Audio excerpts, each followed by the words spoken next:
A'udzu billahi minasyaitonir rajim. Bismillahirrahmanirrahim. Assalamualaikum warahmatullahi wabarakatuh.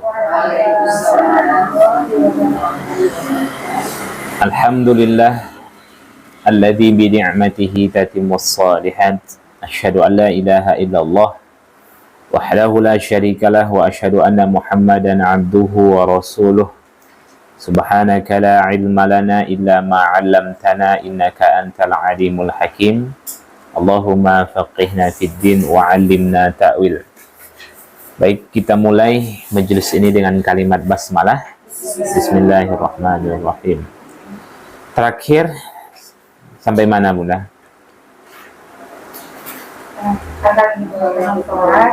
Poinnya sampai 10.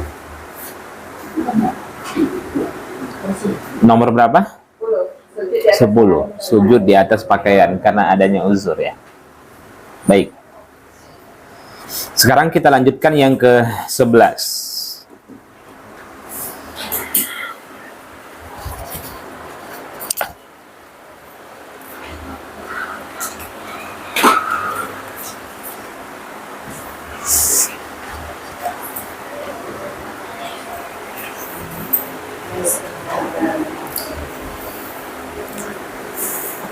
Ibnul Qayyim meringkas ya hal-hal yang dibolehkan di dalam sholat. Maknanya apa yang akan kita sampaikan ini adalah hasil dari ijtihadnya Ibnul Qayyim.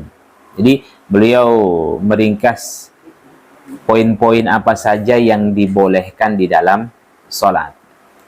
Nah, kita lanjutkan yang ke-11. Mencolek kaki orang yang sedang tidur.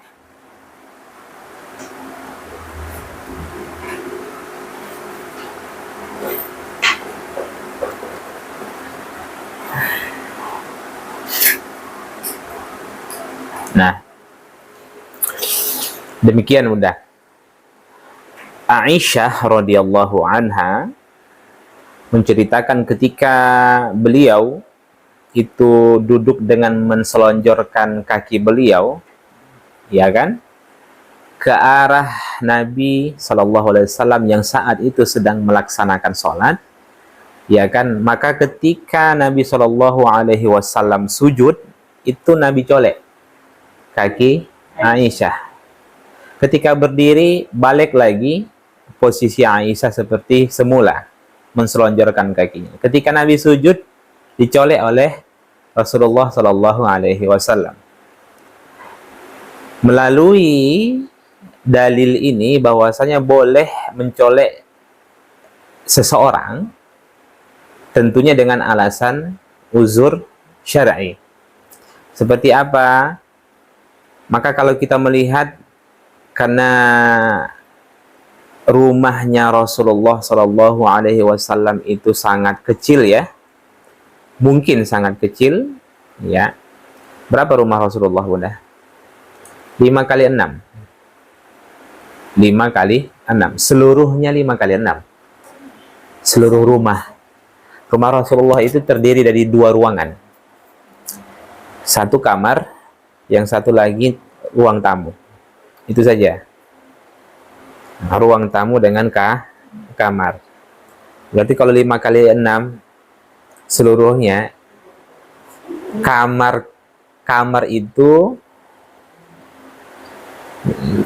itu minimal berapa? Biasanya kalau rumah-rumah Perumnas itu 3 kali 3 atau 4 kali 4. Itu kamar Perumnas Bunda. Itu kecil tuh kan? Ini seluruh rumah Rasulullah itu 5 kali 6. Jadi di tempat tidurnya Rasulullah Sallallahu Alaihi Wasallam itulah, disitulah dapurnya, disitulah tempat tidurnya, disitu juga tempat sholat. Bahkan atapnya rumah Aisyah itu bisa diangkat, Bunda. Jadi semua yang kita nikmati saat ini tidak dinikmati oleh Nabi kita Muhammad Sallallahu Alaihi Wasallam. Betul? Bagaimana dinginnya air kulkas itu tidak dinikmati oleh Nabi. Bagaimana sejuknya kipas dan AC itu tidak dinikmati oleh Nabi. Bagaimana empuknya kasur di rumah kita tidak dinikmati oleh Nabi. Jadi kurang bersyukur apa lagi kita, Bunda.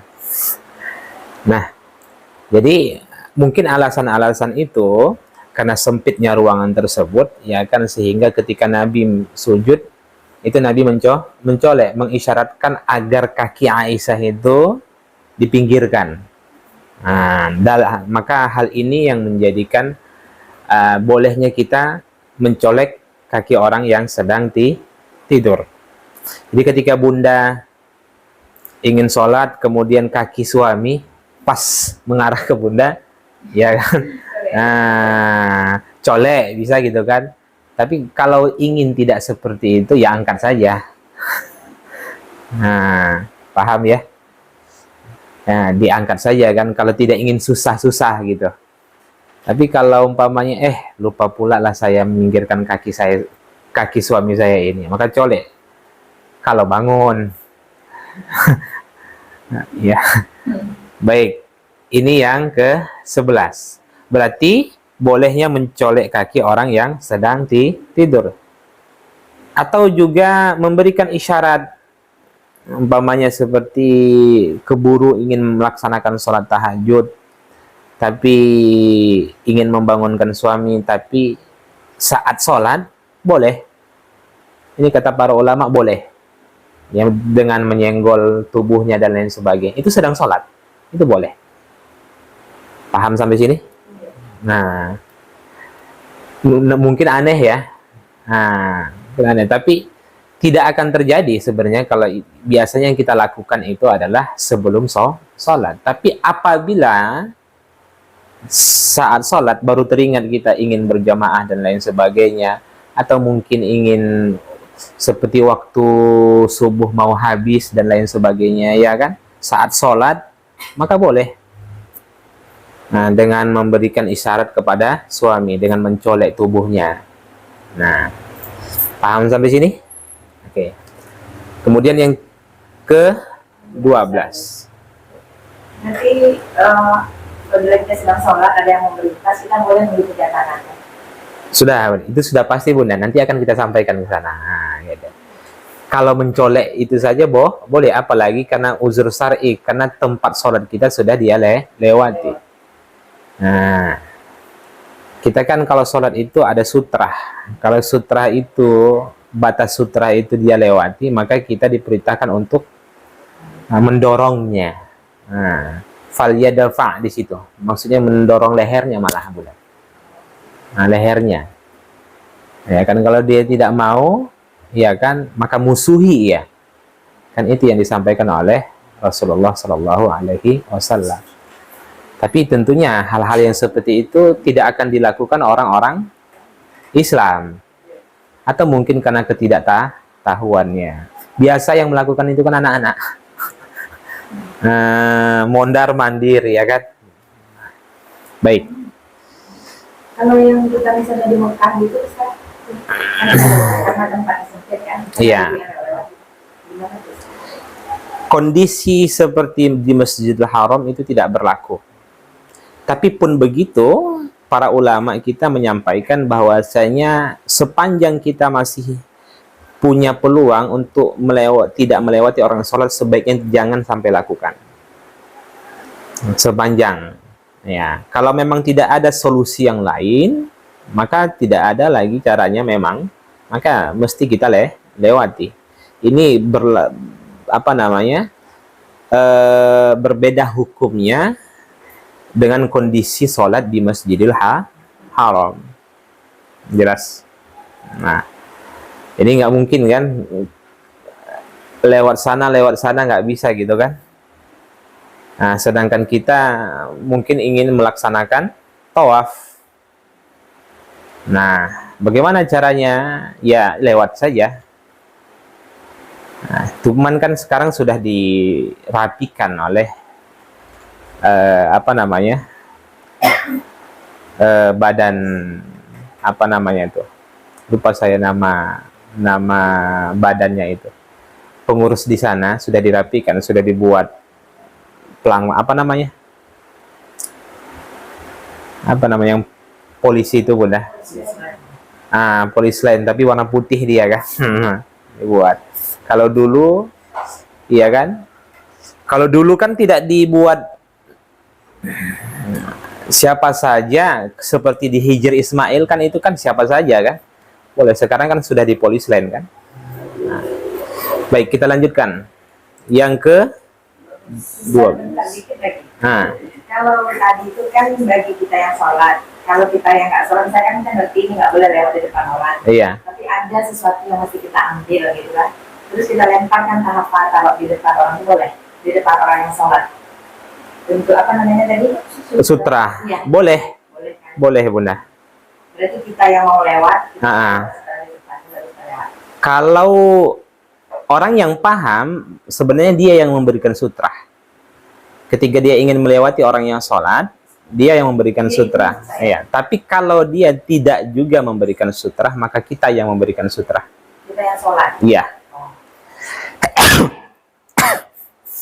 Itu boleh Bunda. Karena itu bagian dari bagian dari uzur. Kita melakukan gerakan itu untuk kesempurnaan sholat. Itu dikiaskan dengan seperti kita menggerakkan kaki kita ketika ada sop kosong, mengisi sop kosong yang di depan, di samping, dan lain sebagainya. Itu dia. Boleh. Baik, yang ke-12. Ketika sedang sholat,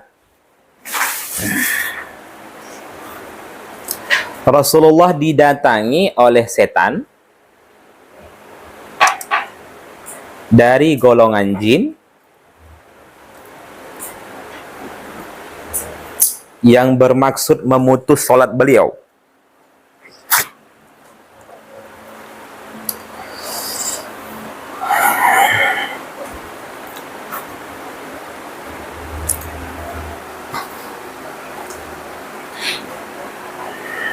Beliau lalu menarik setan itu dan mencekiknya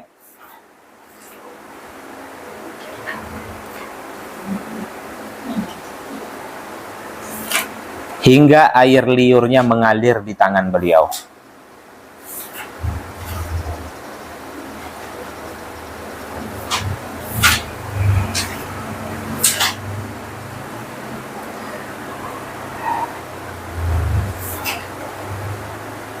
Ini rasanya nggak akan kita temukan Bunda, bagi kita ya. Yang ada malah kita yang ditawan oleh setan. Nah, bagaimana caranya Rasulullah itu? Ya, itulah kelebihan Nabi kita Muhammad SAW. Beliau mampu melihat jin, ya kan? Sekelas sahabat saja banyak yang tidak mampu melihat jin itu secara langsung. Itu sekelas sahabat. Nah, sebagaimana Abu Hurairah, ya, asbabun nuzul turunnya ayat kursi itu kan karena diajarkan oleh setan yang berubah wujud menjadi manusia, yang selalu mencuri barang-barang yang ada di Baitul Mal. Ya kan? 3 kali setan itu mencuri barang-barang yang ada di Baitul Mal itu. Abu Hurairah tidak tahu bahwasanya itu setan. Nah, di malam ketiga, ketika Abu Hurairah ingin mengadukan orang tersebut kepada Rasulullah SAW, maka orang tersebut memberikan wewengan kepada Abu Hurairah. Apa wewengan tersebut? Aku ajarkan kepadamu yang mana apabila kamu membacanya, kamu tidak akan pernah diganggu oleh setan. Apa itu? Maka bacalah ayat kursi sebelum tidur.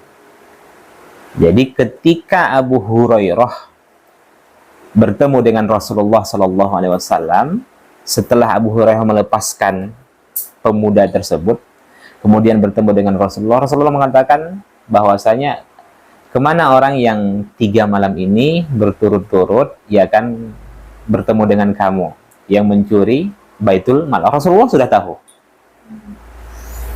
Nah, jadi terheran Abu Hurairah dan merasa bersalah. Saya lepaskan ya Rasulullah, karena dia telah memberikan wejangan kepada saya yang bagi saya itu sangat baik sekali. Dia mengajarkan saya untuk membaca ayat kursi sebelum tidur. Maka apa yang disampaikan oleh Rasulullah? Sesungguhnya apa yang dia katakan itu benar, tapi dia pendusta.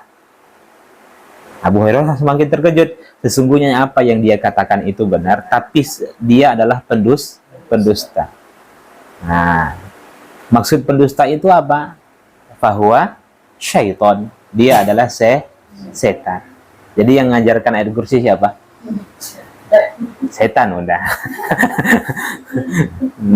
Jadi Abu Hurairah nggak tahu tuh. Nah, sekelas sahabat tidak tahu. Maka aneh sekali kalau ada orang-orang saat ini mampu melihat jin gitu kan, secara langsung. Dibilang indra keenam ya. Percaya pula tuh. Sahabat banyak yang Umar bin Khattab tidak tahu setiap dia berpapasan dengan setan, setan memilih untuk jalan yang lain. Itu yang memberitahukan adalah Rasulullah. Selama ini Umar nggak tahu. Begitu kuatnya iman Umar bin Khattab itu, ketika berpapasan setan dengan dia, setan memilih jalur yang lain, jalan yang lain. Umar bin Khattab nggak tahu. Umar bin Khattab tahunya itu setelah diberitahukan oleh Rasulullah. Oke, udah. Jadi dengan demikian, jangan lagi percaya pada orang-orang yang mampu melihat jin secara langsung. Paham ya? Nah,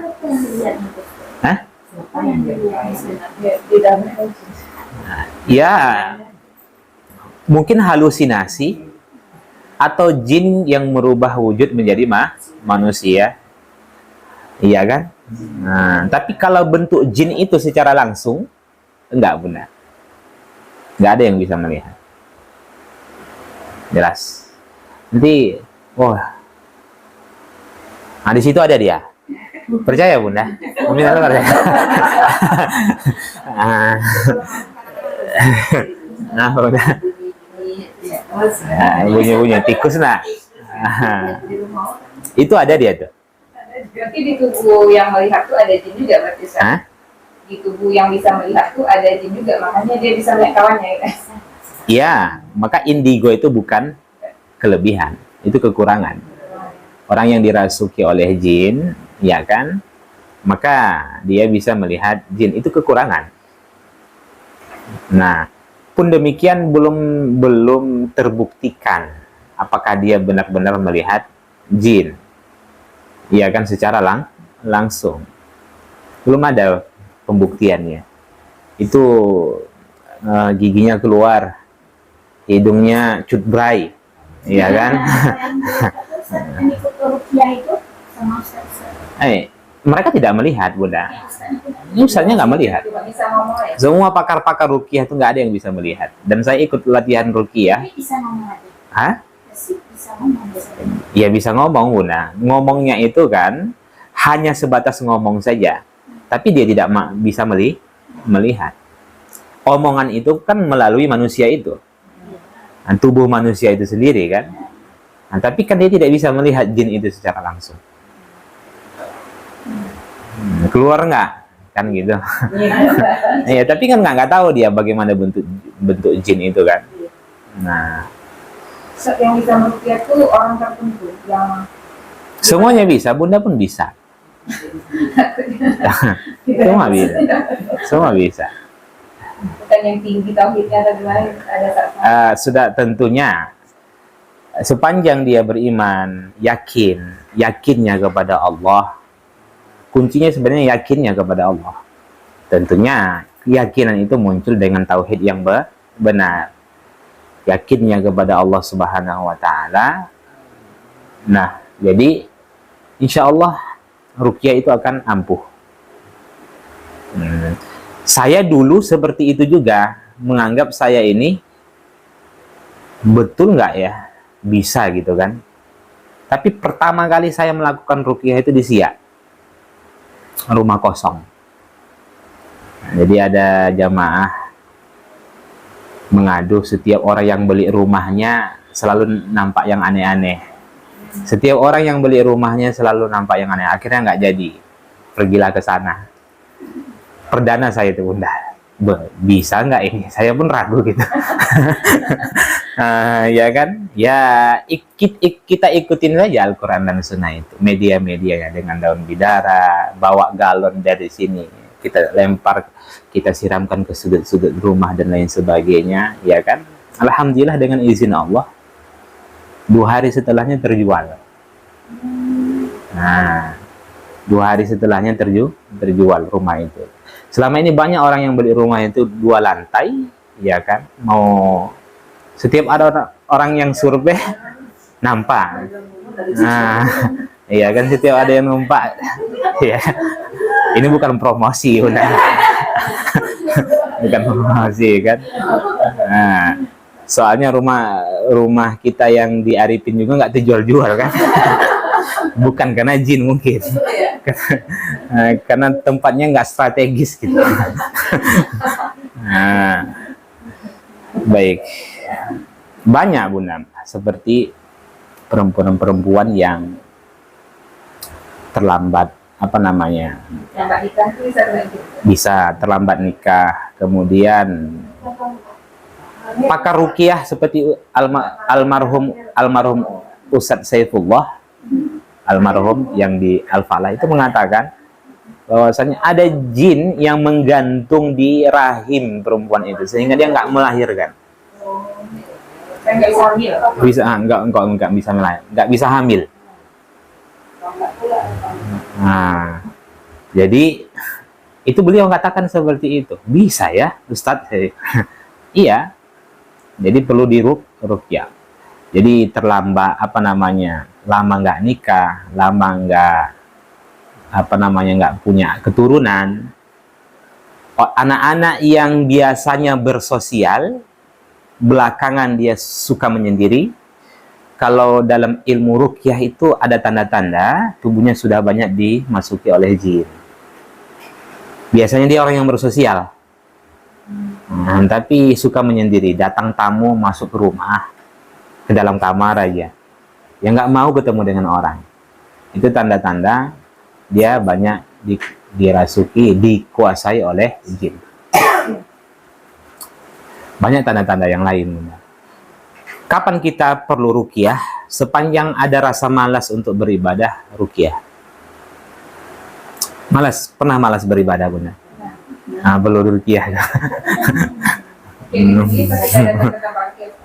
Hah? Ruqyah mandiri saja. Ruqyah mandiri. Bunda, ada saya kirim ya formatnya, Bunda. Nanti saya kirim. Ada PDF-nya, saya kirim ke grup. Nah, jadi saya itu punya grup tadabbur Al-Quran. Boleh, insya Allah. Jadi saya kirim ke situ. Jadi ingin ruqyah mandiri, ini metodenya, apa medianya yang harus dibeli. Kalau nggak salah, Bu apa masuk tuh, Bu Lena ya, Bu Lena masuk. Jadi kalau yang lamanya betul-betul itu boleh bisa ruqyah. Boleh, itu kan ikhtiar kita, Bunda. Iya. Cuman masalah ruqyah ini kan, Ustadz, terjadi ikhtilaf. Ada yang mengatakan bahwasanya orang yang meminta ruqyah itu dia masuk juga orang yang nanti kelak di akhirat masuk surga, hilang kesempatannya masuk surga tanpa hisab. Dengan alasan karena yakinnya itu kepada manusia, bukan kepada Allah. Tapi sebagian ulama yang mengatakan ruqyah itu ya jampi-jampi. Yang dimaksud dengan ruqyah itu adalah jampi-jampi yang tidak sesuai dengan syariat Islam. Allahu a'lam. Nah, jadi yang dimaksud dengan ruqyah itu kan jampi-jampi. Jampi-jampi itu ada yang dari sesuai dengan syariat Islam, ada yang dari dukun. Nah, terjadi perbedaan pendapat para ulama. Nah, oke, kita lanjutkan, Bunda. Jadi kalau Bunda buka ruko, pindah rumah, memang dianjurkan untuk ruqyah. Nah, dia kan punya toko. Ustadz saya, Ustadz lupa saya namanya.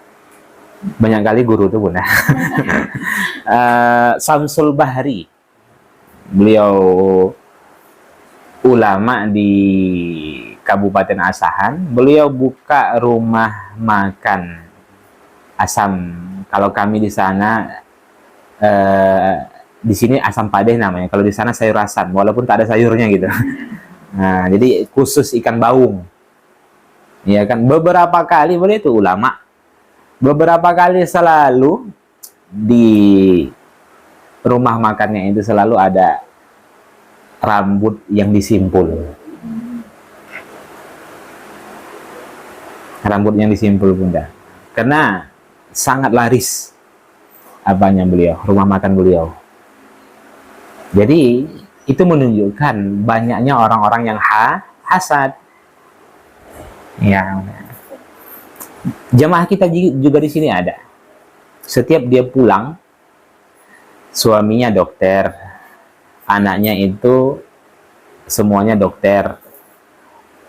Jadi di Medan, jadi sering dia balik ke Medan. Asalkan rumahnya di Jalan Duyung, asalkan dia keluar dari maksudnya dia pergi ke Medan, itu kan rumah kosong. Selalu setiap pulang ke Pekanbaru, setiap sudut-sudut itu selalu ada rambut. Trending sekali nampaknya media sihir itu. Rambut kan sejak zaman Rasulullah SAW. Setiap sudut rumah, di kamar mandi ada, di sudut di halaman belakang ada. Bunda ada yang seperti itu? Ada.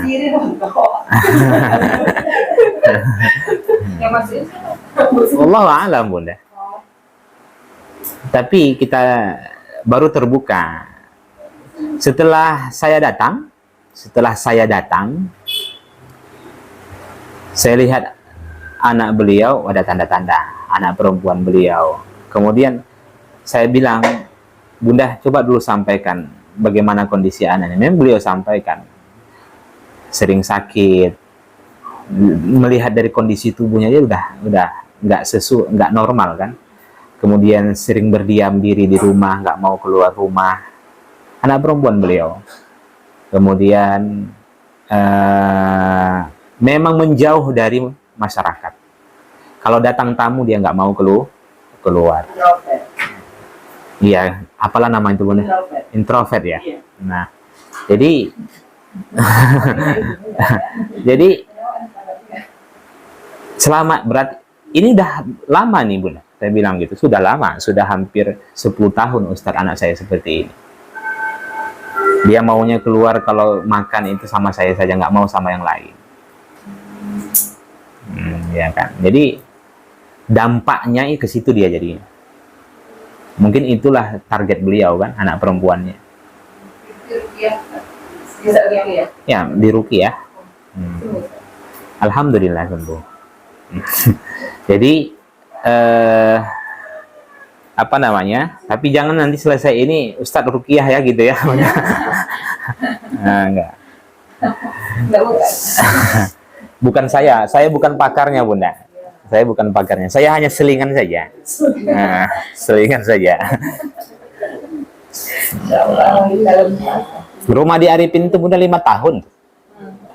Nggak ditempati. Tempat belajar itu. Jadi kita ruqyah kan. Semua orang-orang yang terkena itu adalah orang-orang yang jauh dari zikir. Intinya itu. Saya melihat pasien-pasien itu semuanya orang-orang yang nggak taat.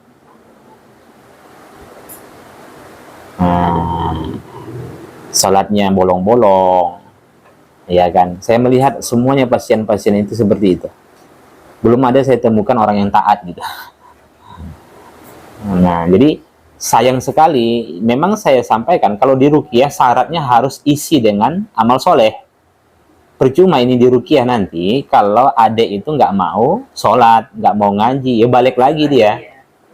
Nah, jadi harus mulai dari diri sendiri. Kalau sekedar ingin mengeluarkan jin dari tubuh itu mudah. Nah, tapi bagaimana agar jin itu tidak masuk lagi, itu yang susah. Dia harus dia dari diri sendiri, gitu kan? Jelas ya Bunda? Baik. Kok cerita ruqyah nih?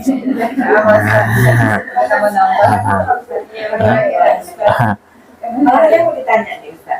Karena ini kan ya dengan keseharian kita kan, kita kan agak bedanya kan tipis aja antara kita mau masuk minta ke orang pintar namanya dengan ruqyah kan bedanya tipis, karena ini juga artinya kita ini apa nggak termasuk syirik atau apa gitu kan. Jadi kemarin itu ada juga yang bisa meruqyah seperti bisa bilang tuh, ada dia menjual rumah misalnya kan, boleh diruqyahkan dia, tapi ada mahar. Maharnya ini memang beliau mengatakan maharnya untuk dibelikan yang mukena misalnya, nanti disumbangkannya, bukan untuk dia. Ya kan ya, dibelikan yang mukena, diberikan Al-Quran gitu kan, untuk dibagi-bagikan. Itu nggak ada tuh Bunda. Itu dia yang perlu diruqyah tuh. Iya, nggak ada, karena dia ada hadis, saya lupa bunyi hadisnya, di antara yang tidak boleh dibuat akad itu adalah ruqyah dan bekam kan. Bekam, tapi sekarang kan bekam jadi ladang bisnis kan. Jadi kalau ingin dia ngasih ya terima, tapi kalau sudah dibuatnya akad di awal itu udah nggak benar. Nah, ditentukan dengan sekian gitu kan. Memang dibilang beli Al-Quran bukan untuk nafis Quran gitu kan. Dalam bentuk uang? Enggak, dalam bentuk barang. Dibelikan Al-Quran nanti disumbangkan ke rumah hafiz, dibeli mukena nanti ke masjid ditinggalkan gitu. Apakah dia membuat syarat di awal? Syarat nggak boleh. Maharnya sekian, tapi maharnya mau dibelikan ke Al-Quran sama mukena. Itu salah tuh, Bang. Itu salah. Dia itu udah disyaratkan ya, walaupun untuk kebaikan. Walaupun untuk kebaikan itu sudah disyaratkan dia kan. Memang dia tempat bekam juga Ustaz. Kalau bekamnya memang nggak ada, misalnya sekian, bekam nggak ada, sedikitnya aja seikhlasnya kan. Cuman beliau juga bisa meruqyah seperti itu gitu. Ada barang yang lama nggak terjual gitu kan, nanti boleh. Itu ada teman saya di Jalan Sukuntum Harapan Raya. Itu dia malah sampai sekarang masih bimbang tuh, minta pendapat gitu kan. Selama ini beliau kalau buka ruqyah bekam semuanya sampai pada tahap apa namanya, buang-buang kotoran, lendir, ya kan, gurah, ya kan.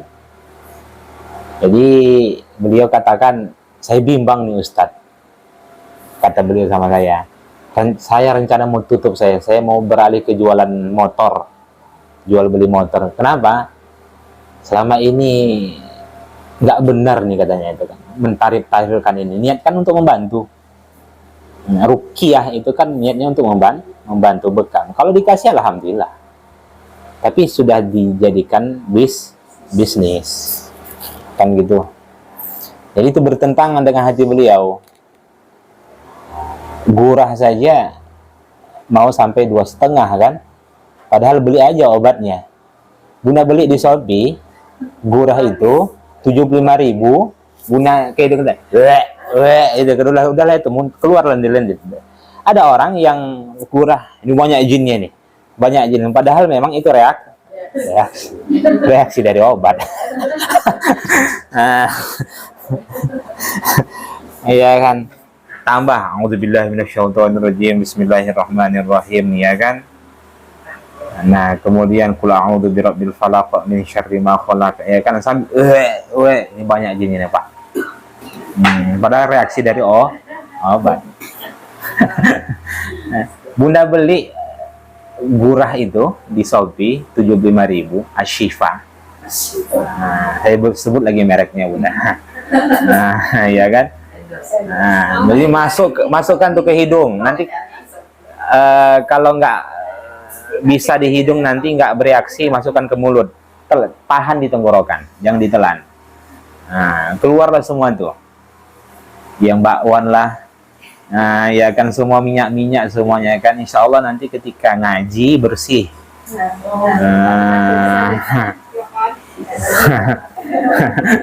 Nah gitu ya.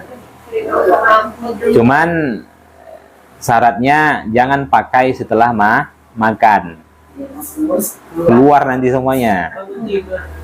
Saya sering, sekarang saja udah 6 bulan saya nggak gurah kan. Iya bagus, keluar semuanya nanti.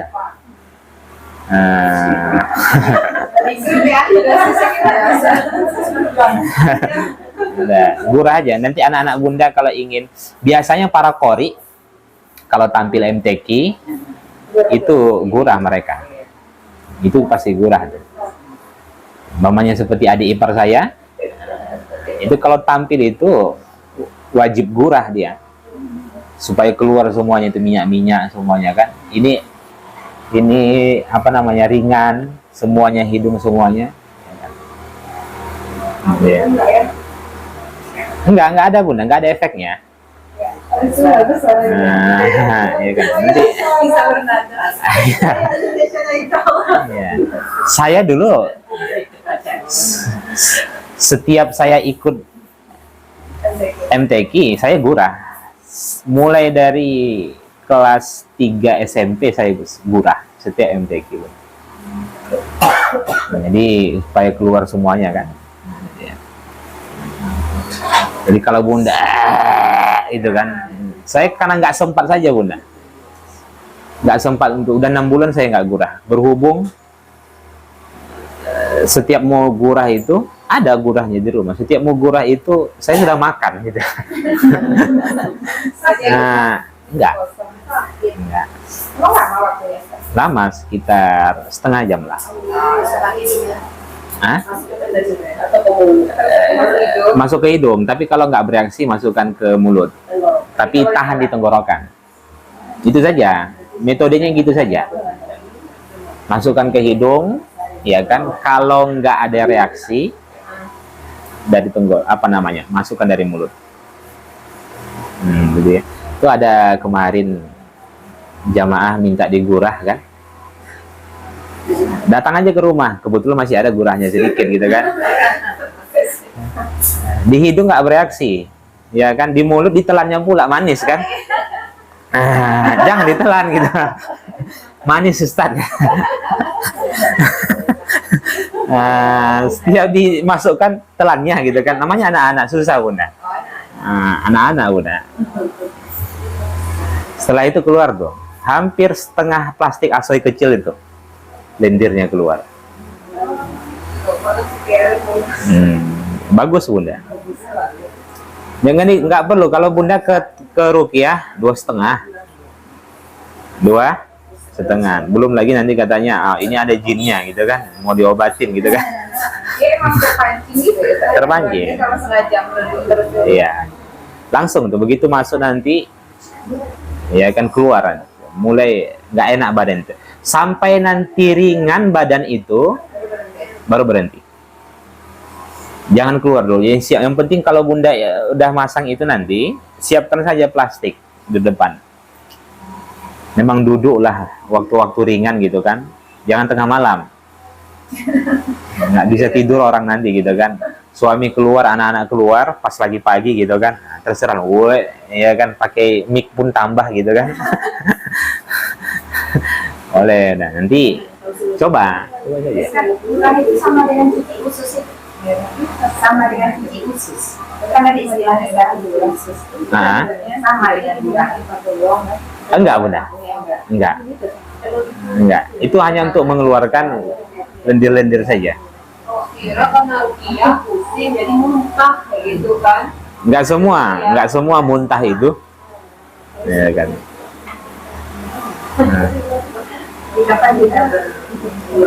Saya pernah sakit, berat kali badan saya, drop bunda karena capean itu kan. Saya ingin bekam, tapi saya bekam lah. Karena berhubung langganan saya itu pulang ke Batam, saya tempat yang lain saya cari-cari di Facebook gitu kan, yang ada langganan-langganan itu kan. Jadi saya cari di Facebook, nampak gitu kan, dia nggak tahu latar belakang kita gitu kan Bunda. Jadi di tesnya kita muntah, oh, Bapak banyak jinnya katanya. Nah, saya bilang iya.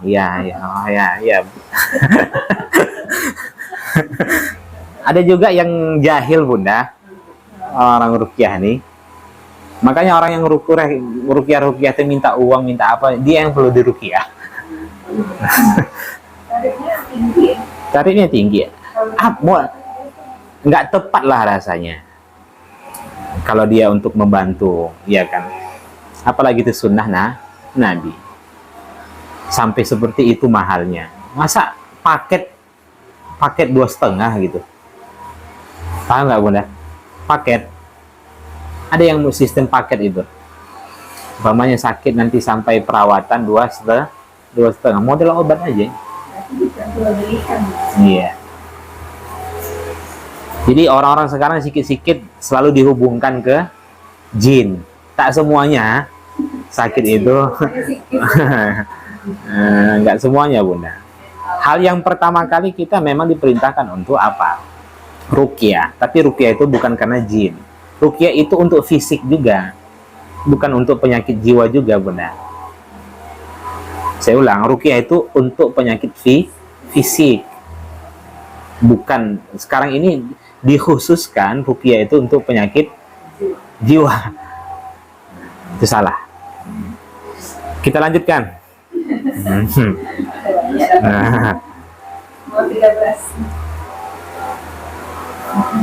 13. Rasulullah pernah sholat menghadap dinding. Rasulullah pernah sholat menghadap dinding yang beliau gunakan sebagai sutrah sholat.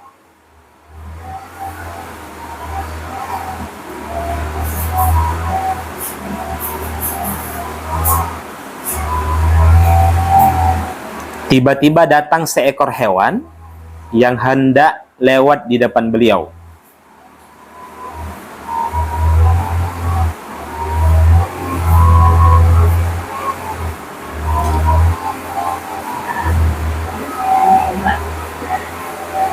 Yang hendak lewat di depan beliau. Beliau pun lalu mendorongnya hingga hewan tersebut menempel ke dinding.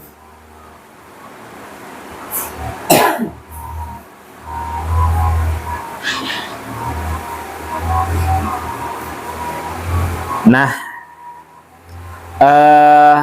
bukan hanya manusia saja Bunda, sebagaimana yang dilakukan oleh Rasulullah Shallallahu Alaihi Wasallam, bukan hanya manusia saja, bahkan hewan pun yang lewat di tempat sholat kita, bagi kita dianjurkan untuk menyingkirkannya, sebagaimana yang dilakukan oleh Rasulullah. Cuman nggak disebutkan saja apa hewan itu gitu kan. Yang terbayang saya, ketika Rasulullah sholat menjadikan dinding ini sebagai sutra, kemudian lewat hewan, tidak disebutkan nama hewannya, Rasulullah dorong ketika sujud sampai menempel ke dinding. Nah, Allahu a'lam apa nama hewannya gitu. Kalau apa nggak apa-apa, kalau lipan balik lagi. Ya, bisa seperti apa ya hewan-hewan yang biasa ada di rumah kita Bunda. Kalau cicak lewat gitu aja cepat dia kan. Kucing. Nah, apa lagi selain kucing? Semut. Nah, semut Bunda. Jadi hapus saja gini. Iya. Kita pindah ke sebelah sini ya. Enggak. Jadi singkirkan saja. Boleh. Sebagaimana yang dilakukan oleh Rasulullah. Jadi memang dianjurkan bagi kita sebisa mungkin tempat sholat kita itu tidak dilewati oleh siapapun. Jelas ya? Oke. Yang ke 14. Menahan orang yang ingin lewat di depannya ketika sholat.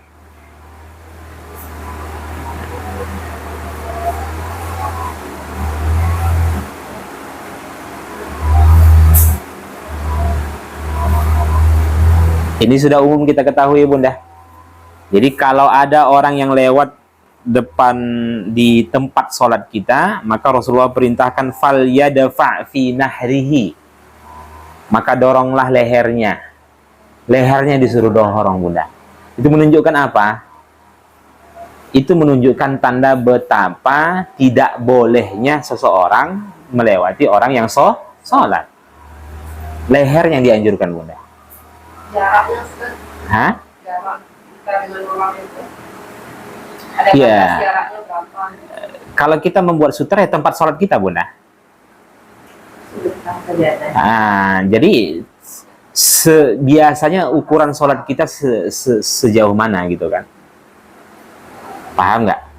Jadi seukuran itu dibuat sutrahnya. Kalau ingin dibuat sutrahnya lebih lagi, boleh. Tidak ada larangan.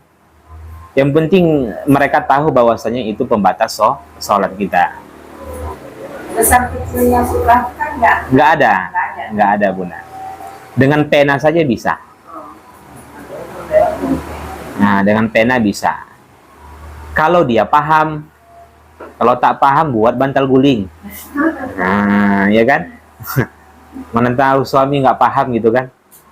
Nah, seperti Bunda memilih sholat di depan pintu, Bunda sendiri yang kurang kerjaan gitu kan, sholat depan pintu gitu kan, suami mau masuk kamar gitu kan. Nah, caranya bagaimana? Bisa, caranya bagaimana? Suaminya itu ambil sutra, nah, taruh di depan orang yang lagi sholat. Nah, seperti itu. Jangan melewat saja, Bunda, gitu. Oke? Baik. Kita lanjutkan. Yang ke-15, menghembus hewan yang membahayakan.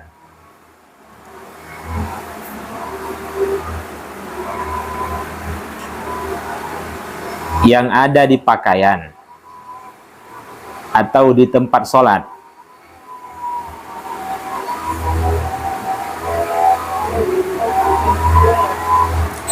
Atau mengusap tempat sujud yang dipenuhi sampah dan lainnya.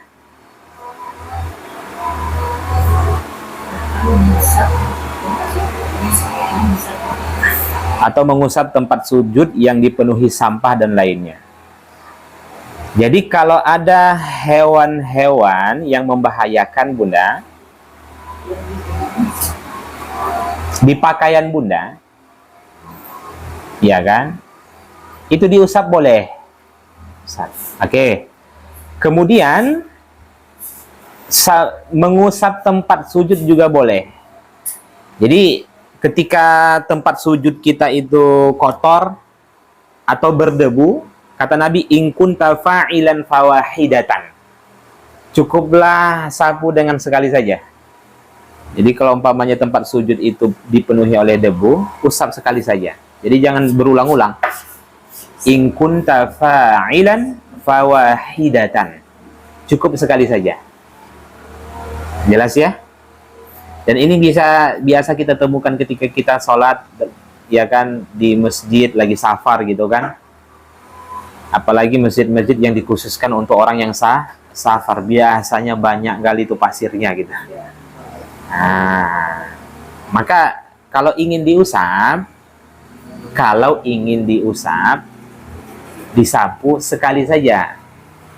Apakah boleh langsung sujud di tempat seperti itu? Boleh, nggak ada masalah. Karena Rasulullah pun dan sahabat-sahabat saat itu langsung sujud menempelkan keningnya itu ke tanah. Dulu Masjid Nabawi kan nggak ada lantai, Bunda. Langsung tanah. Cuman orang menganggap sholat di atas bumi itu nggak sah. Harus pakai sejadah gitu. Itu pendapat yang keliru, kesimpulan yang keliru. Jadi kalau nggak ada sajadah, nggak ada alas, sujud di atas tanah itu, sepanjang tanah itu suci, tidak ada najisnya boleh. Karena asalnya sujud itu ya di situ, Bunda. Seluruh apa yang ada di atas bumi ini masjid, tempat sujud. Tempat sujud itu bukan hanya di situ saja, di masjid atau musola. Nah, paham ya? Oke. Bunda sujud di atas mobil boleh? Boleh? Boleh. Kalau lagi banjir, nah, ya kan? Ingin memilih sholat berdiri, ingin mendapatkan keutamaannya, naik ke atas mobil, sujud di situ, boleh, ya kan? Nah, oke, kita lanjutkan. Membaca yang selanjutnya, nomor selanjutnya ke 16. Membaca surat dengan melihat mushaf.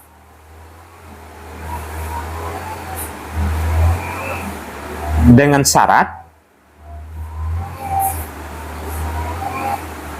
jika tidak ada satu surah pun yang hafal di dalam sholat fardu.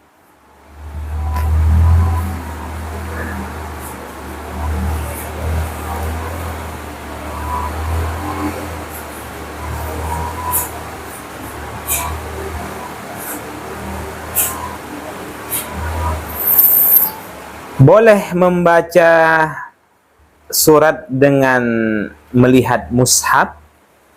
Maka jawabnya boleh, dengan catatan ketika tidak ada satu surah pun yang ia hafal. Nah, di dalam sholat fardu. Adapun di dalam sholat sunnah secara mutlak dibolehkan. Jelas, Bunda? Ya, ini sudah kita sampaikan ya. Kalau tak ada yang hafal, seperti mu'allaf, ya kan, tak ada memang satu surah yang dia hafal, maka dibolehkan baginya seperti melaksanakan sholat zuhur, asar, maghrib, isya, subuh itu dengan membuka mushaf. Ya, jadi kalau ada saudara-saudara kita yang bertanya atau memeluk agama Islam, bagaimana cara sholat, ya kan? Dia sudah bisa baca Quran, ya kan? Atau dia tidak bisa baca Al-Quran dengan bahasa Arabnya, kemudian dia baca Al-Quran itu dengan Latinnya, itu boleh. Yuridullahu bikumul yusra wa la yuridu bikumul usra. Islam itu mudah, Bunda. Nah, jadi baca Latinnya. Bagi siapa saja di antara kita saat ini yang belum bisa baca Al-Quran dengan bahasa Arab, namun dia ingin membacanya, maka tak mengapa dia membacanya dengan bahasa Latin. Hanya saja dituntut baginya untuk belajar. Itu dua kasus yang berbeda. Paham ya, Bunda? Apabila dia tidak belajar, maka dia berdosa. Apabila dia membaca Al-Quran dengan bahasa Latin karena memang itu kemampuannya sementara waktu, maka dia tetap mendapatkan kebaikan. Hanya saja kata para ulama, orang yang membaca Al-Quran dengan bahasa Latin, dia tidak mendapatkan keutamaan satu huruf 10. Dia hanya mendapatkan keutamaan menuntut ilmu. Kapan kita mendapatkan satu huruf itu 10 kebaikan? Ketika bahasa Arab itu yang dibaca. Bismillahirrahmanirrahim. Nah, jelas ya, Bunda? Oke. Baik. Kemudian yang ke 17, meludah ke sebelah kiri, bawah, atau di baju.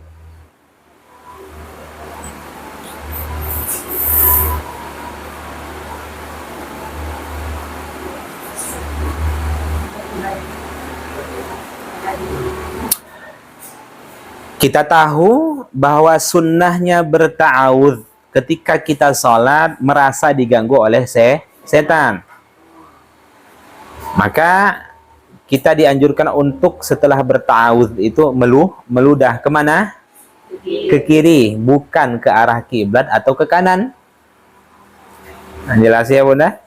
atau bisa juga diludahkan ke baju. Oke.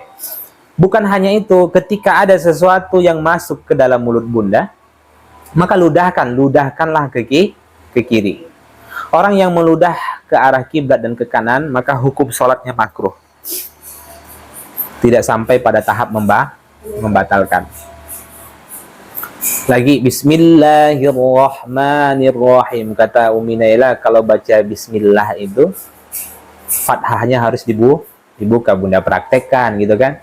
Bismillah, masuk nyamuk itu kan. Nah, terus boleh diludahkan? Boleh, ludahkan ke kiri bunda.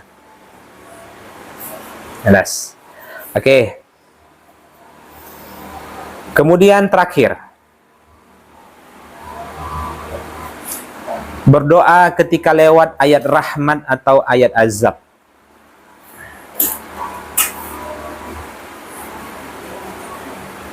Berdoa ketika lewat ayat rahmat atau ayat azab.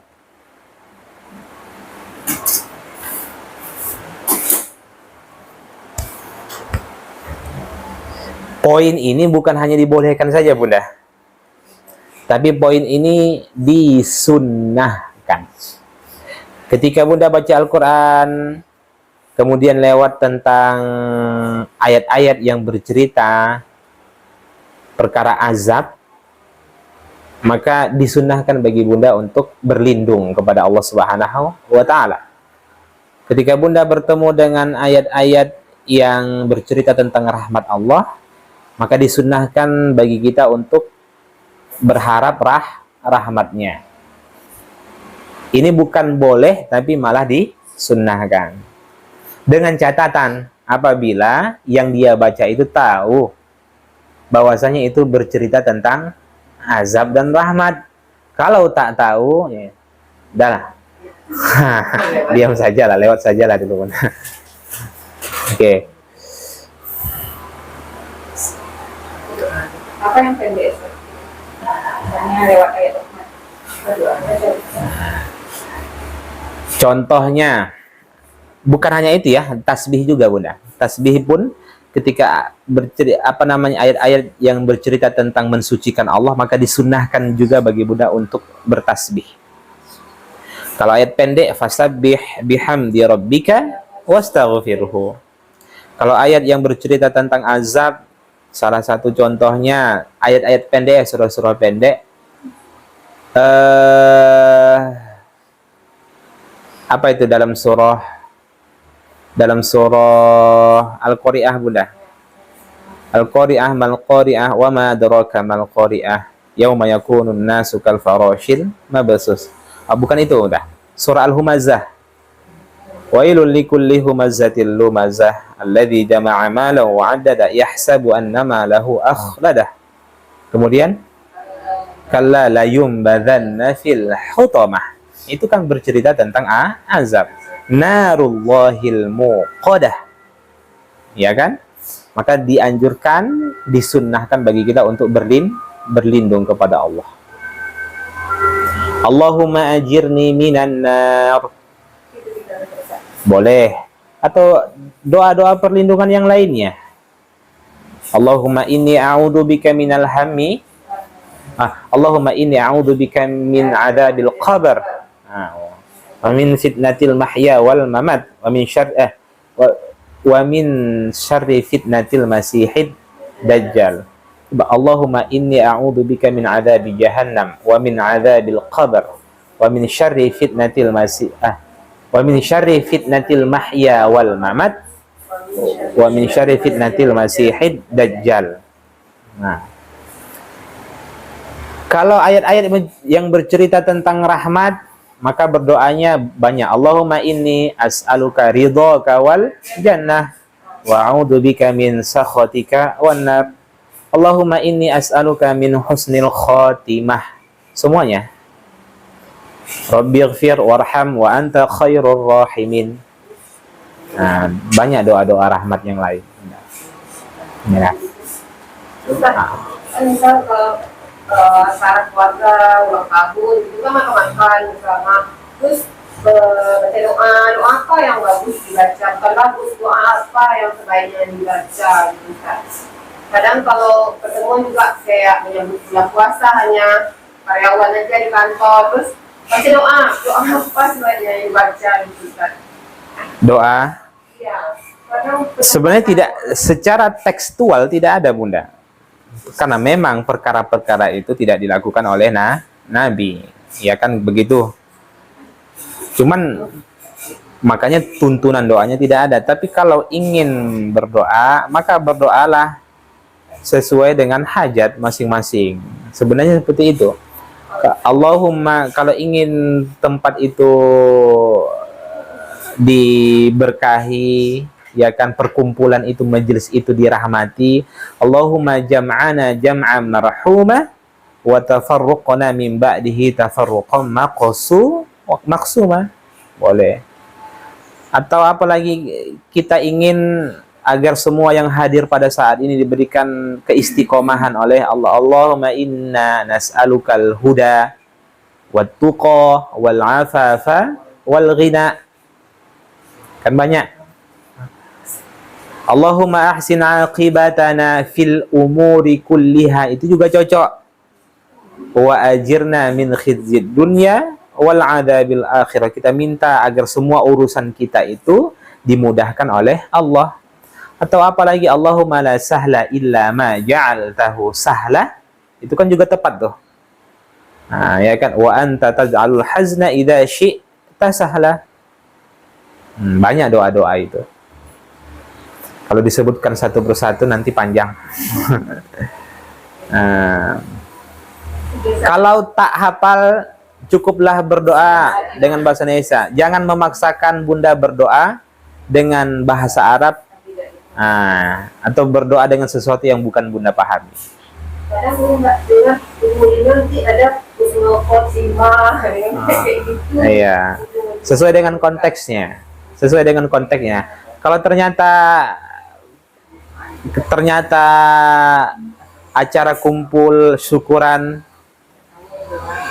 iya kan, sedekah ketika berangkat haji, iya kan, Allahumma hajjahum hajjam mabrura wa sa'yahum sa'yam masrura wa tijaratahum tijaratan lan tabura. Kalau lagi akikah, Allahumma taqabbal hadhihi aqiqatana damuha bidamihi wa lahmuha bilahmihi wa sya'ruha bisya'rihi wa jilduha bijildihi. Tergantung konteksnya, kumpulnya ngapain Bunda. Ya kan? Kalau nampaknya susah lah Ustaz menghafal doa-doa itu, ya Allah berkahi umur saya, istiqomahkan saya, ya kan, usia saya sudah tidak muda lagi, bentar lagi saya akan pulang, ya kan, jauhkan saya dari sifat malas.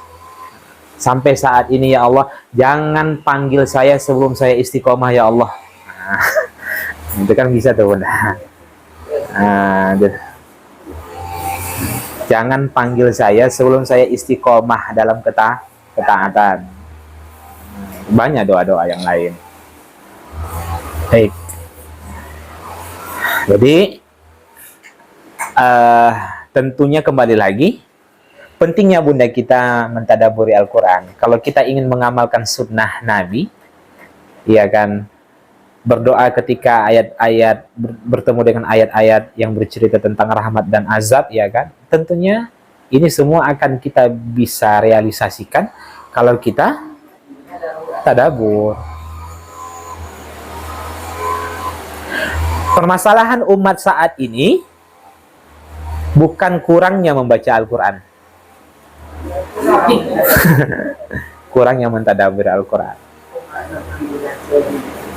Itu kita lihat Bunda. Permasalahan umat saat ini bukan kurangnya mereka membaca Al-Quran, tapi kurangnya mentadaburi Al-Quran. Kalau baca ayat tentang zakat, tetap juga tak berzakat dia. Ayat yang bercerita tentang sedekah, tetap juga dia tidak bersedekah. Ayat yang bercerita agar ar-rijalu qawwamuna 'alan nisa dan seterusnya, agar taat kepada suami, bagaimana cara sikap seorang istri kepada suami, tetap juga bersikap buruk kepada suami.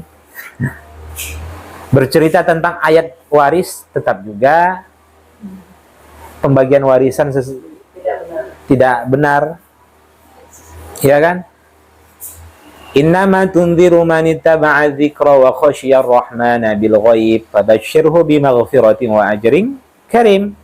Tiap malam Jumat dia baca Yasin, ketika ketemu dengan ayat itu tetap juga nggak ada rasa takutnya kepada Allah. Tetap juga dia bermaksiat saat sendiri.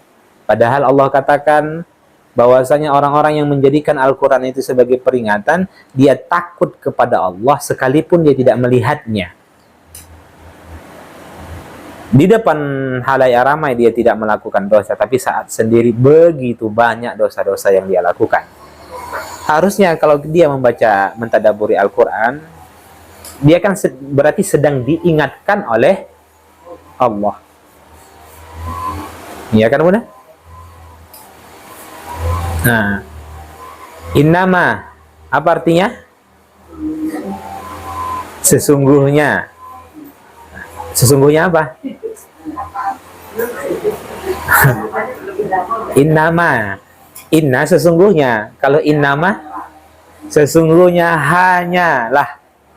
Apa beda sesungguhnya dengan sesungguhnya hanyalah? Inna Muhammadun imamun. Muhammad itu imam. Innama Muhammadun imamun. Apa perbedaannya?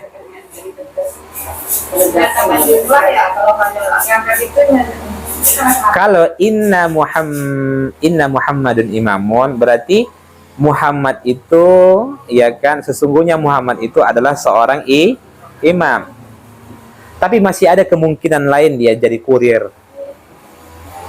Ya kan, jadi tukang sapu atau kerjaan lain. Tapi kalau innama Muhammadun imamun berarti sesungguhnya Muhammad itu hanyalah seorang imam. Berarti tidak ada kegiatan lainnya. Allah katakan innama tunziru, engkau hanyalah memberi peringatan. Manittaba'a dzikra, bagi siapa yang mau mengikuti peringatan. Berarti tugas kita apa? Tugasmu hanya memberikan peringatan. Nggak boleh kamu memaksa orang lain agar mau mendengarkan nasihatmu. Kan itu. Iya kan Bunda? Dan peringatan itu, iya kan, hanya akan bermanfaat bagi siapa yang mengikutinya. Berarti Al-Quran itu nggak akan ada manfaatnya kalau tidak diikuti. Sama halnya, sudah ada peta tuh Bunda. Sudah ada peta. Iya kan, nggak diikutin. Nah, yang dia salahkan siapa? Nah, dia sendiri kan. Itulah Al-Quran itu. Allah jadikan Al-Quran itu sebagai peringatan. Tapi dia hanya akan bermanfaat bagi siapa yang mau mengikuti Al-Quran itu. Oke. Wa khasyiyar rahman. Dan orang-orang yang takut dan takut kepada Allah yang memiliki sifat Maha Ar-Rahman, pengasih. Apa maksudnya? Bunda, kalau takut sama polisi psikopat atau takut dengan polisi penyayang?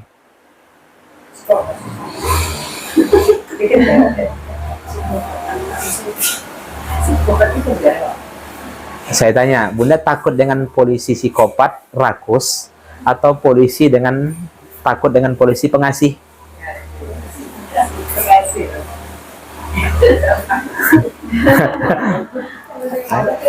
Nggak sepakat nampaknya ulama. Ya Bunda, saya ulang kembali. Bunda takut sama polisi psikopat, temperamen, rakus, atau takut dengan polisi pengasih? Serius? Rasa takutnya itu berbeda, Ustaz. Jauh loh, takut mana gitu?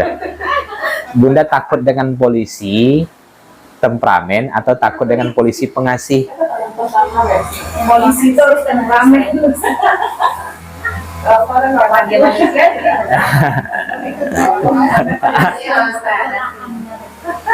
Jadi sederhana memandang. Harusnya takut dengan polisi, rakus. Harusnya kan Bunda. Takut dengan polisi, rakus, temperamen. Rasa takut itu akan membuat kita menghindar. Allah sengaja, Allah secara spesifik menyebutnya, takutlah kepada Allah yang memiliki sifat maha pemurah, maha pengasih. Supaya apa? Rasa takutmu itu ya kan melahirkan ketenangan. Paham nggak Bunda? Kita selama ini kalau takut menghindar, tapi takut kepada Allah itu jangan menghindar. Nah, ya kan? Harusnya kalau takut dengan pengasih mesti dia dekati. Hasilnya apa? Tenang. Karena kalau takut kepada Allah, ya kan, tidak memiliki sifat Ar-Rahman, maka yang muncul rasa takut saja Bunda. Jiwa kita nggak akan tenang. Berarti hanya siapa orang-orang yang tenang hidupnya? Hanya orang yang takut kepada Allah. Sepanjang tidak ada rasa takutnya kepada Allah, sampai kapanpun hidupnya tidak akan tenang. Oke, kembali lagi. Berarti Al-Quran itu hanya akan diikuti oleh dua orang saja. Satu, orang yang mau mengikuti peringatan. Paham nggak Bunda? Yang kedua, orang yang takut kepada Allah. Ya, pernah Bunda ketemu dengan orang kalau dinasehati mental. Dia memang nggak mau dia. Itu orang yang nggak mau mengikuti kebenaran. Ya kan?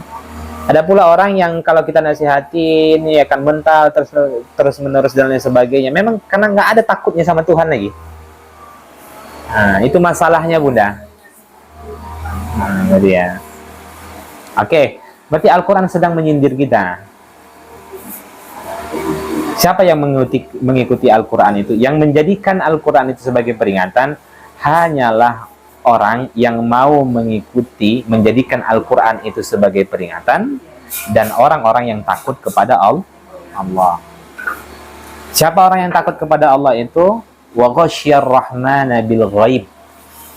Dia takut kepada Allah sekalipun dia tidak melihatnya. Fabashirhu. Coba terjemahkan Bunda. Berilah kabar gembira. Kepada siapa? Kepada siapa saja yang sampai saat ini toho, hidupnya melampaui batas. Kepada siapa saja yang sampai saat ini belum meninggalkan kemaksiatannya, belum bertaubat kepada Allah, bimaghfirah, ampunan, wa ajrin karim, pahala yang mulia. Maksudnya begini Bunda, Allah memotivasi kita, siapa saja yang saat ini belum meninggalkan dosanya, belum bertaubat, kasih kabar kepada mereka Muhammad dengan ampunan dan pahala. Berarti ampunan itu hanya akan didapatkan jika dia bertaubat. Sebanyak apapun dosanya, pahala itu akan dia dapatkan apabila setelah dia bertaubat itu dia hiasi hari-harinya dengan amal soleh. Oke, itulah kabar bahagia dari Allah. Saya tanya nih Bunda, jawab dengan jujur ya. Serius. Nah, mana yang paling menggembirakan sama Bunda? Suami datang, Dek, abang ada kabar gembira nih. 2 kabar gembira. Jawab mana yang paling menggembirakan. Pertama, maaf dari abang. Yang kedua, uang 1 M.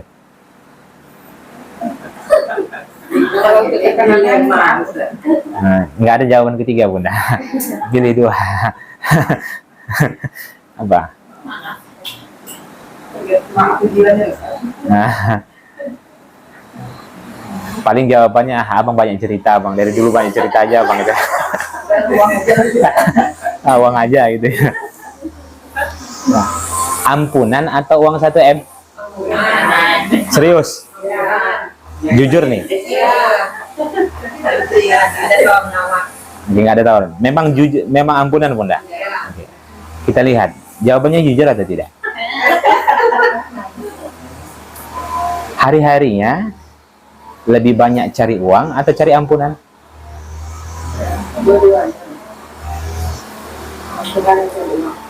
Ayo.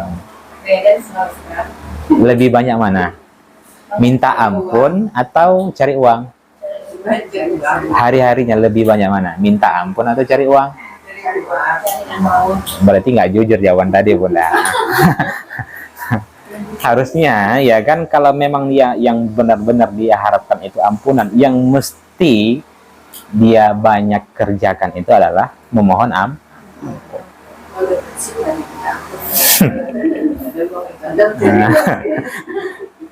jelas ya udah. Subhanallah udah. Jadi kabar bahagia dari Allah itu, siapa saja yang ahli maksiat, kalau dia bertaubat, Allah kasih kabarnya apa? Ampunan. Bukan hanya itu pahala. Kenapa disebut pahala yang mulia? Karena sifat upah yang Allah berikan itu abadi. Berbeda upah yang diberikan oleh manusia. Ya kan? Kita kerja dari pagi sampai sore, gajinya UMR. Contoh. Tapi kalau kerja dengan Allah, 1 huruf Al-Quran yang dibaca 10. Belum lagi amalan-amalan lain. Sedikit amalannya, tapi berlipat-lipat kebaikannya. Ya kan? Kerja dengan manusia capek, banyak kerjanya, sedikit imbalannya. Pensiun potong 25%. Dari 100 jadi 75. Ya kan? Itulah kerja sama manusia itu bunda. Itulah yang dikejar-kejar dia selama ini. Ya kan? Jadi ya, dia cari semua itu, ya kan? Begitu sakit, dia korbankan semua itu supaya dia sehat. Tak apa-apalah Pak Dokter, yang penting mataku ini sembuh, biarlah semua tanahku yang 90 hektar di kampung itu dijual. Nah, dia bilang seperti itu, ya kan? Supaya dia sehat. Dulu ketika dia sehat, dia korbankan semua kesehatannya demi uang. Itulah bodohnya manusia itu bunda. Nah, ya. Jadi kita harus merenungkan itu gitu. Jadi kapan, memang benar lah, kapan baru terasa nikmat sehat itu? Saya rasa di hati bunda, andailah sejak dulu ya saya belajar dengan serius. Ya kan, kalau saya dulu andai kata sejak SMP saya belajar dengan serius, belajar agama dengan serius, buatlah 10 tahun, berarti 10 tahun setelahnya, ya kan, setelah 10 tahun itu, di situ saya mengamalkan ibadah-ibadah itu, bermacam ibadah itu dengan ilmu. Sekarang belajar 10 tahun, ya kan, setelah belajar baru merealisasikannya, mengamalkannya, ya kan, di tahun ke-11 mati. Ya kan benar. Tapi tenang. Fabashirhu bimaghfiratin wa ajrin karim. Sepanjang dia bertaubat dan hari-harinya dia hiasi dengan amal soleh, insya Allah dia akan masuk surga. Begini, Ada 4 cara menghapus dosa. Ingat nih Bunda. Ini kan pertanyaan Umi Naila tadi ya. Ada 4 cara menghapus dosa. Nah, sebelum kita sampaikan 4 cara menghapus dosa ini, umum kita ketahui bahwasanya manusia itu melakukan dosa dengan berbagai variasi, dengan bermacam model. Ada dosa hati, ada dosa lisan, ada dosa fi'liyah, dosa perbuatan. Dosa perbuatan di sini mencakuplah itu dosa mata, dosa telinga, dosa tangan, dosa kaki, ya kan? Semua model-model dosa ini terangkum pada 3 jenis dosa. Ada dosa terbesar, ada dosa besar, dan ada dosa kecil. Jika ingin semua model-model dosa ini dihapus oleh Allah, maka lakukan 4 cara. 3 cara dilakukan ketika di dunia, yang satunya di akhirat.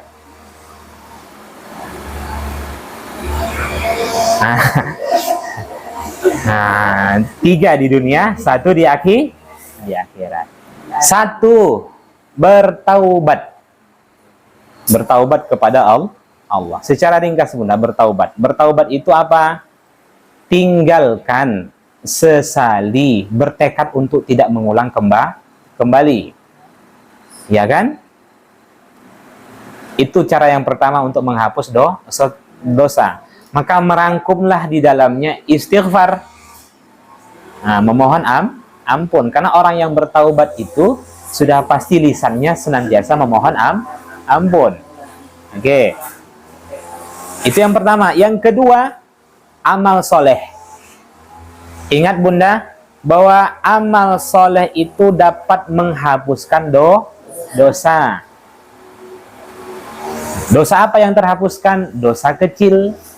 Sedangkan taubat itu menghapus dosa besar dan dosa kecil. Itu dia. Tapi kalau amal soleh, secara otomatis akan terhapus dosa-dosa kecil. Maka sertakanlah keburukan itu dengan kebaikan. Itu kaedahnya. Oke. Yang ketiga, sabar menghadapi musibah.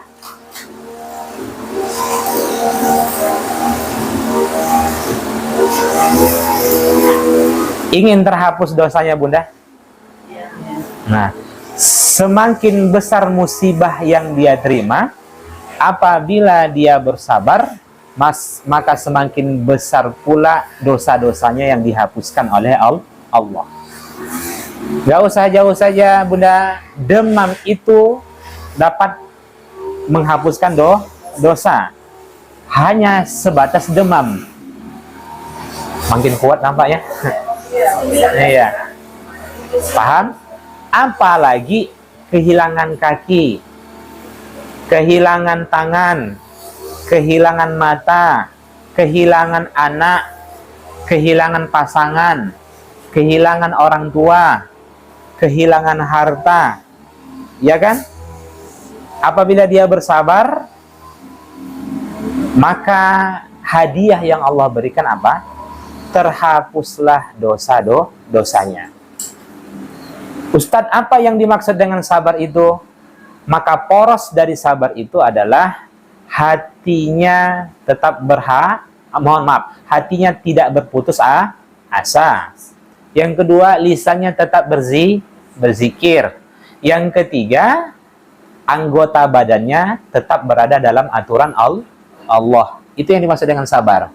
Berarti kalau ada orang yang mengatakan, udah sabar aku, apakah itu definisi sabar? Apakah itu definisi sabar? Tidak berputus asa. Berarti lawannya apa? Berharap rahmat. Kan itu Bunda, berharap kebaikan. Jadi orang yang sabar itu, Bunda, ketika dia ditimpa musibah, maka dia katakan dalam hatinya, ya Allah, berikan kebaikan kepadaku atas musibah yang menimpaku ini. Nah, itu maksudnya, Bunda. Yang kedua, lisannya tetap berzikir. Nggak ada istilah-istilah panas ya. Kok hujan-hujan terus ya? Nah, itu ngeluh tuh, Bunda. Karena orang yang sabar itu lisannya tetap berzikir. Alhamdulillah. Hujan Allahumma shayyiban nafi'a. Itu dia. Jangan sampai dicampur zikir itu dengan mengeluh. Ya Allah sakit, ya Allah. Ya Allah sakit. Astagfirullah. Tapi dalam hatinya kesal. Nah, oke. Anggota badannya tetap dalam aturan Allah. Diuji berupa harta. Kemudian dia mencari harta itu dengan cara-cara yang tidak halal. Berarti orang itu sedang tidak sabar. Kan gitu. Hatinya digoncang, ya kan? Kemudian keluarlah ungkapan-ungkapan yang tidak baik, bukan berzikir. Berarti saat itu dia bukanlah orang sabar. Oh, kalau begitu, poros sabar itu, Bunda, tidak keluar dari 3 poin ini. Maka jangan samakan orang yang sabar itu dengan orang yang berpangku tangan. Hari ini banyak kita temukan orang-orang mengatakan sabar itu identik dengan berpangku tangan. Tidak, sabar itu ketika dia ikhtiar. Kalau dia tak ikhtiar, berarti dia tidak bersabar. Itu putus asa. Nah, pahami perbedaannya. Udahlah, gini sajalah. Ya kan, terserahlah apa yang Allah kasih. Salah. Kalau ingin dikatakan orang yang sabar, dia harus ikhtiar.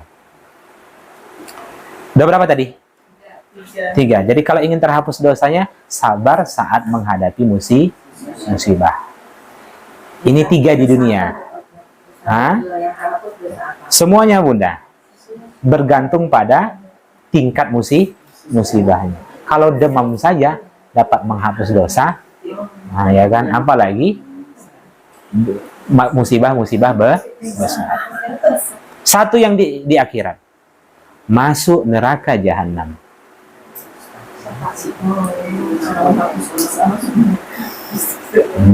Iya, masuk neraka jahanam. Masuk neraka jahanam. Pilih yang mana? Oke. Nah, karena dia tidak melakukan 3 ini ketika di dunia, maka begitu di akhirat dia dicuci dulu sesuai dengan dibersihin dulu sesuai dengan jenis dosanya, baru masuk surga. Berarti ada 4 cara menghapus dosa. 3 di dunia, 1 di akhirat. Nah, iya, catat saja, Bunda.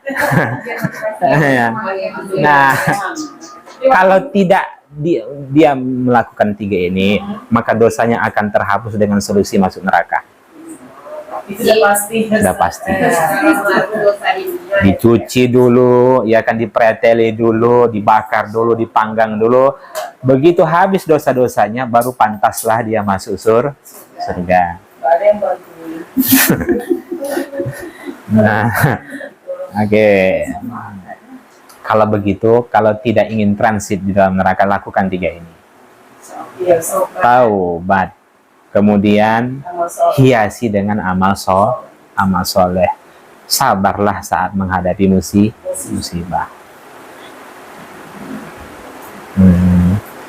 Jadi musibah itu Allah hadirkan di tengah-tengah kehidupan kita, bukan untuk membuat hidup kita bermasalah. Ya kan? Ingin naik level, kemudian ingin menghapuskan dosanya, yang sebenarnya, ya kan, itu sebab dia sendiri.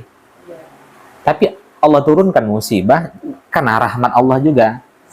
Nah, betapa banyak orang saat ini begitu dia ditimpa musibah, baru dia kembali kepada Allah.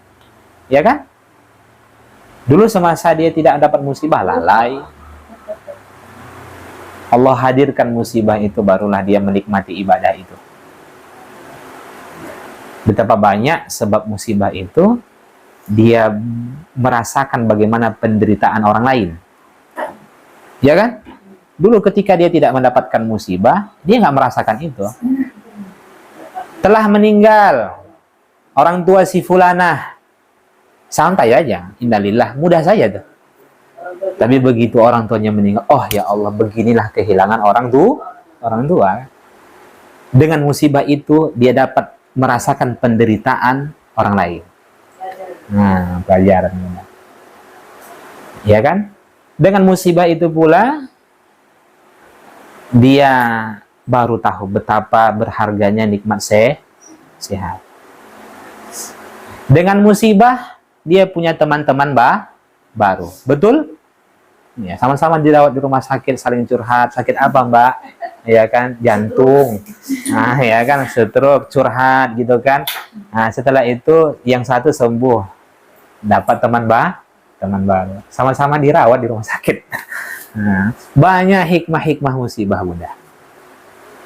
Mengangkat derajat, menghapus dosa, dapat teman baru, ya kan, kemudian apa, menghindarkan dirinya dari api neraka. Karena begini Bunda, setiap orang melakukan dosa, sebenarnya dia telah menempatkan dirinya, menyiapkan kapling dirinya di dalam neraka. Allah hadirkan musibah berupa demam, ya kan, kemudian dia bersabar, maka kaplingnya itu sedikit-sedikit bergeser. Nah, dia sebenarnya setiap dosa yang dilakukan manusia itu dia telah menyiapkan kaplingnya di dalam neraka. Maka bagaimana agar berkurang kapling itu? Nah, Allah hadirkan musibah. Nah, tapi musibah itu kembali kepada kita, disikapi dengan bijak atau tidak. Betapa banyak orang yang dapat musibah mengeluh. Ke dokter pun dia mengeluh. Harusnya dia ke dokter atas perintah Allah, bukan karena mengeluh. Pahami perbedaan itu, Bunda? Nah, ya kan? Dia ke dokter itu karena Allah perintahkan supaya dia sehat. Ini beda, itu beda tuh, Bunda. Nah, itu dia.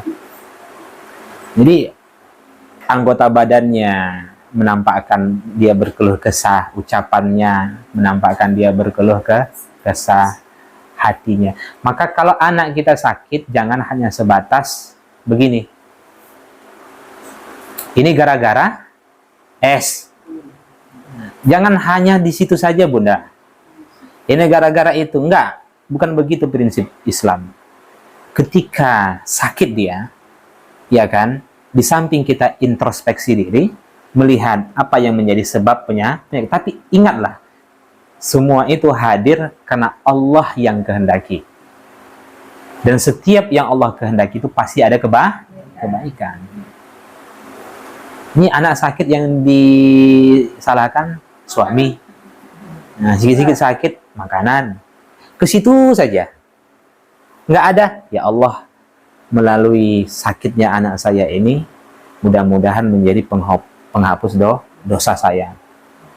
Nah, ya kan? Kemudian dia kasih minum obat anak itu dengan bijak. Minumlah.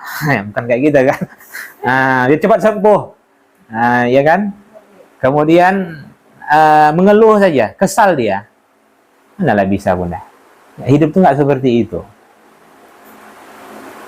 Yang sehat saja sampai mati cuman Firaun.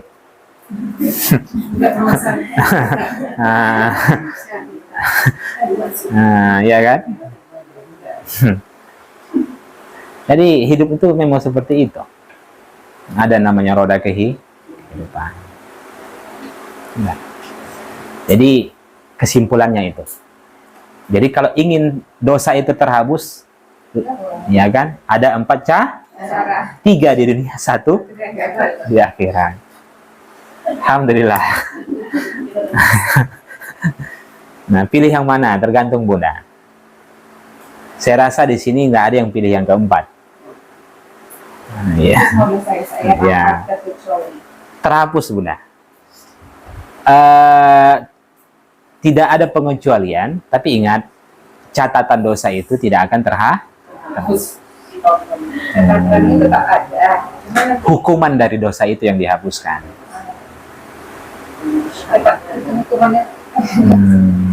Bunda Vina, kamu Vina kata Allah gitu kan, jam 11 hari Sabtu mencuri mangga tetanggamu, ya kan? Itu ada. Nah, tapi karena kamu istighfar, ya kan? Nah, maka dosamu terhapus. Tapi kan diingatkan oleh Allah. Ditampakkan nanti layar gitu ke Bunda. Nah, ya kan? Oh begini rupanya isi hatimu Vina kepada ibu ya. Nah, dibilang mertuanya gitu kan. Selama ini nampak baik-baik saja gitu kan. Contoh Bunda. Nah, ya kan. Oh begini rasanya rupanya isi hatimu ya. Kapan tahunya tuh nanti mertua? Di akhirat. Ada yang ditampakkan di depan umum, ada yang tidak. Kalau ingin aib itu ditutupi di dunia dan di akhirat, caranya hanya dengan dua. Satu, dia memohon ampun, berbanyak istighfar, karena fungsi dari istighfar itu adalah menutup aib. Yang kedua, jangan buka aib orang. Itu caranya Bunda. Kalau ingin ditutupi aib kita di dunia dan di akhir, ya hanya dengan dua cara. Istighfar. Yang kedua, jangan buka aib orang. Alhamdulillah. Barakallahu fikum jami'an. Assalamualaikum warahmatullahi wabarakatuh.